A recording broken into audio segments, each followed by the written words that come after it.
Hola amigos, hoy vamos a visitar el Palacio Real de Aranjuez, una de las residencias de la monarquía real española.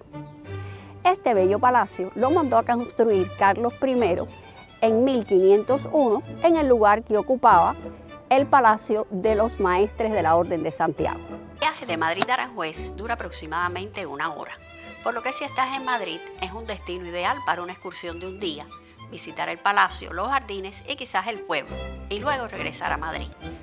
La construcción del palacio se inició en 1564 por Felipe II, que quiso cumplir el sueño de su padre Carlos I. La disposición de las habitaciones del rey y la reina han ido cambiando a lo largo de los sucesivos reinados. La escalera imperial, obra de Giacomo Bonavia, data de la época de Fernando VI y es pionera entre las grandes escaleras del barroco cortesano español, con una impresionante balaustrada rococó en hierro forjado y una enorme lámpara de 200 luces que fue la primera lámpara de gas de toda España.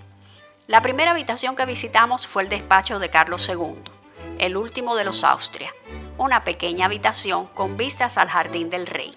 Los frescos de la bóveda son de Luca Giordano, realizados en 1697.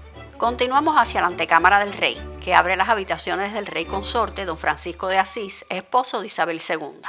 Las cortinas azul damasco representan el reinado de esta reina.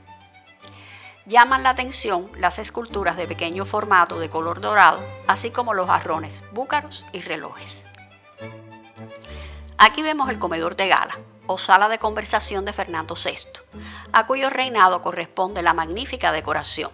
Suelo de estuco, ornato y bóveda alegórica de las virtudes del rey y su esposa. Este es el salón de baile o salón amarillo. Fue redecorado en época de Isabel II con espejos en marcos tallados, divanes y otros elementos decorativos.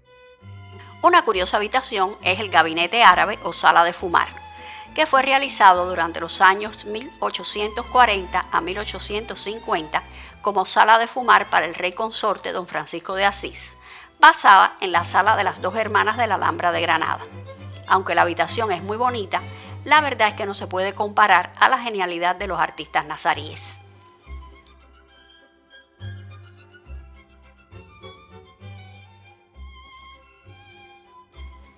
Aquí estamos en el gabinete de porcelana, una de las estancias más deslumbrantes decorada bajo el reinado de Carlos III, con placas de porcelana blanca y relieves en colores, todas fabricadas en la Real Fábrica del Buen Retiro.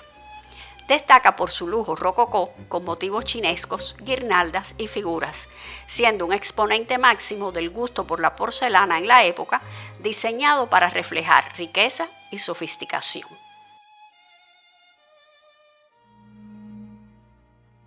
Este es el dormitorio de la reina, con mobiliario de rica marquetería y bóveda alegórica pintada por Zacarías González Velázquez de cuando era despacho de Carlos IV. El mobiliario es de estilo Segundo Imperio francés, inspirado en fuentes barrocas, sobre todo del siglo XVIII, con rica decoración de marquetería. Una de las habitaciones más bellas es el oratorio de Carlos IV, joya neoclásica del palacio trazada y construida por Francisco Sabatini y Juan de Villanueva, decorada con estuco y bronces y pinturas de Bayet y Maella. Este es el despacho de la reina. Como el resto de las habitaciones, está decorada con multitud de lienzos. A continuación, llegamos al Salón del Trono o de Embajadores, antiguo comedor de Carlos IV, y de este reinado datan los dos tronos. Pasamos por la Cámara de la Reina o sala de música, donde destaca el famoso piano Collard & Collard de 1849 que estuvo originalmente en la sala de porcelana.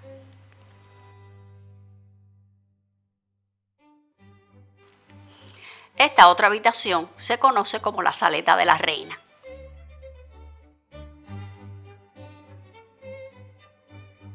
Al terminar la visita, bajamos por la magnífica escalinata.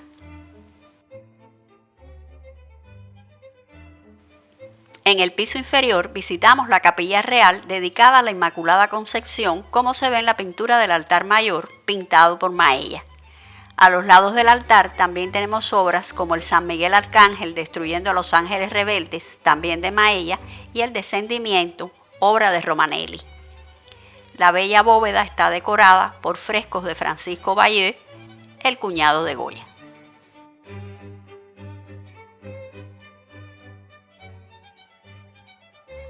Junto al ala sur del palacio vemos este pequeño jardín conocido como Jardín del Rey. En el ala norte vemos otro espacio similar, el Jardín de la Reina. En la parte del muro norte del palacio encontramos la cascada de las Castañuelas, en la canalización del río Tajo que se conoce como La Ría.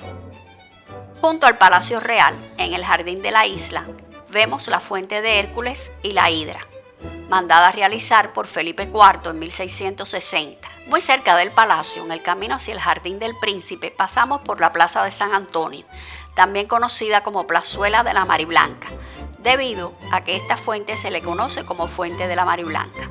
Ahora llegamos al Jardín del Príncipe. En realidad no es un jardín, sino un amplio parque de 150 hectáreas, delimitado por el curso sinuoso del Tajo y que sobresale por su riqueza botánica. Durante el recorrido por el parque pudimos ver elementos que enriquecen el paseo, como las fuentes de Narciso, que es espectacular, o la de Apolo, donde Apolo sentado nos mira de forma desafiante. El lugar del parque que más nos gustó fue el del estanque de los Chinescos, donde pueden contemplarse un pequeño templo neogriego con magníficas columnas jónicas de mármol, además de un pequeño pabellón de madera de tipo chinesco en un entorno bello con su pequeño lago y chorros de agua que crean un ambiente realmente agradable. Con esto terminamos. Esperamos hayas disfrutado de este video. Si estás en Madrid y tienes la oportunidad, creemos que una visita a Aranjuez es una muy buena opción para una excursión de un día, sobre todo si vienes en primavera o verano. A nosotros nos encantó la visita. Hasta la próxima.